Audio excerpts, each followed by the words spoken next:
While it was far from the best shoot 'em up of all time, Sylph Heat on the Sega CD left a lasting impression on me when it first came out. It just looked like nothing I had ever seen before, and most importantly, it confirmed that while I certainly love the challenge of a side-scrolling shooter, it's the spectacle that I'm ultimately more interested in. Yeah, I'm here for the show. Perhaps that's why I was so excited to play Squad 51 vs. the Flying Saucers by first-time developer LumiArts.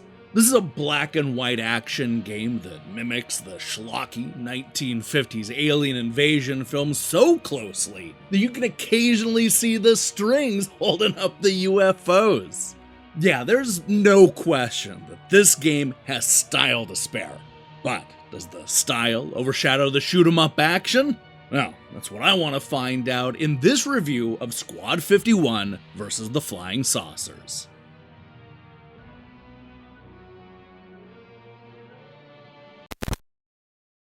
When the aliens first landed on Earth, they came in peace. Or so we thought. Little did we know that their new spice-producing corporation would be used to eat away at our laws and our rights, ultimately leading to slave labor and hostility among the humans. With things only getting worse, a rebel group named Squadron 51 was formed to take drastic action against the lizard-like aliens. Their bombing raids and air skirmishes proved to be successful, showing the world a new and violent side to our so-called alien buddies and locking us into an all-out war against President Zarog and his fleet of flying saucers. This is the setup to an 11-stage shoot-'em-up that you're never gonna forget. Right from the opening level, you can tell that we're in for something special. It's in the way the UFOs wobble back and forth almost as if they're on a string, or how they use the cigarette burn cue marker to show us where the enemies are coming in. And then there's the choppy waters below, the film grain, the cheesy dialogue, the bombastic score, and everything else that comes together to make this look like a classic alien invasion movie from the 1950s. Now, the shooting action itself isn't all that remarkable, but there is a lot to talk about when it comes to the customization. No matter which plane you're piloting, you're always going to have a standard fire button and two different secondary weapons they can choose between, including a flamethrower, homing missiles, a bomb, and more. All of that is pretty typical for this type of shooter. But let me tell you, that's just the tip of the iceberg. As you play through the levels, you'll earn points that can go towards unlocking new perks. You'll eventually be able to equip a whopping 20 different perks, which can be anything from giving yourself extra lives to adding better defense against bullets to improving the effectiveness of your flamethrower. This perk system ends up being a big deal, and it's one of the best things about Squad 51. The great thing is that these perks aren't hidden behind beating levels or completing tasks, because even your worst attempt to take down the aliens will contribute to unlocking the next perk slot. This is perfect for the type of player who is struggling to get through an especially tough stage. Even when you're at your lowest point, you know that it's only a matter of time before you'll unlock the next perk and slot. Help is always on the way. The fact that all of this is so accessible is perfect for a game that relies this much on style and story. It only flirts with bullet hell patterns, making this the ideal jumping in point for somebody who loves the idea of shooters, but gets frustrated easily by the extreme challenge. That's not to say that Squad 51 vs. the Flying Saucers is an easy game, but I think it's clear that the developers want pretty much everybody to see the full story. And when you see that full story, you'll understand why. This is a game packed with endearingly cheesy full-motion video cinemas that look like they came straight out of a 70-year-old movie.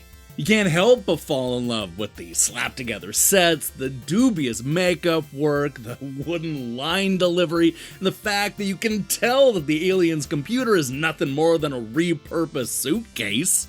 Best of all, they're constantly finding new ways to poke fun at these cheesy old movies.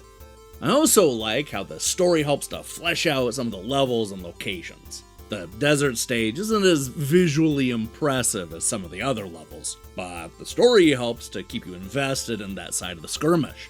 There's a nice mix of factories, caves, cities, and even outer space stages to contend with, each with their own visual flourishes. The black and white aesthetic and amazing lighting leads to some absolutely stunning moments. And there are just so many stages that I want to play again just to see the effects. That said, there are a few times when the look of the game far exceeds anything possible in the 1950s, something that sometimes breaks the illusion. It can also feel like the action in the foreground and what's happening in the background are two completely different things, which reminds me a lot of the issues that I had with Sylphid on the Sega CD. Thankfully, that isn't an issue going into the game's final act. For as good as the setup is, Squad 51 really rallies in the final few stages to give us something that's both epic and unforgettable. Look, if the goal was to be the year's most memorable shoot 'em up, then this game absolutely nails what it set out to do. No matter if you love the style or just can't get into its campiness, you're definitely going to remember Squad 51 versus the Flying Saucers. Between the hammy acting, cheap sets, and of course the theremin music, I couldn't get enough of this game. Sure, it's a simplistic shooter that is style over pretty much everything else. But man, that style is delicious, and it's worth it for the story alone. After playing this game, it's clear LumiArts is a developer to keep a close eye on.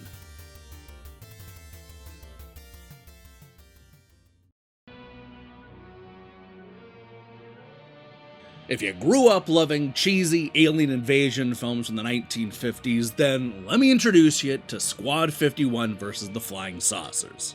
This side-scrolling shoot-em-up plays out like a love letter to Plan 9 from outer space, complete with full-motion cinemas and a story that isn't afraid to dive headfirst into the absurd. Yet even with the overacting and cheap effects, this classic shooter manages to be memorable in all of the best ways. While some hardcore shoot-em-up experts may turn up their noses at the slightly easier difficulty and style over substance, there's no doubt that Squad 51 is one of the most unique shooters that you're going to play this year. This is a stylish and accessible shooter that should appeal to pretty much anybody who likes shooting down UFOs on strings. Hey, thanks for watching our review. If you liked what you saw here, then you should know that we post new reviews and features almost every day. Now, here's the question I have for you. What is your favorite side-scrolling shoot-em-up? It doesn't have to be as stylish as Squad 51, just as long as it's fun. Let me see your picks in the comments below. In other news, we'll be back next week with an episode of Die Hard Game Fans' Best and Worst, followed by a review of Serial Cleaners. If that sounds good to you, then I strongly recommend you click that subscribe button and support what we're doing here. Until then.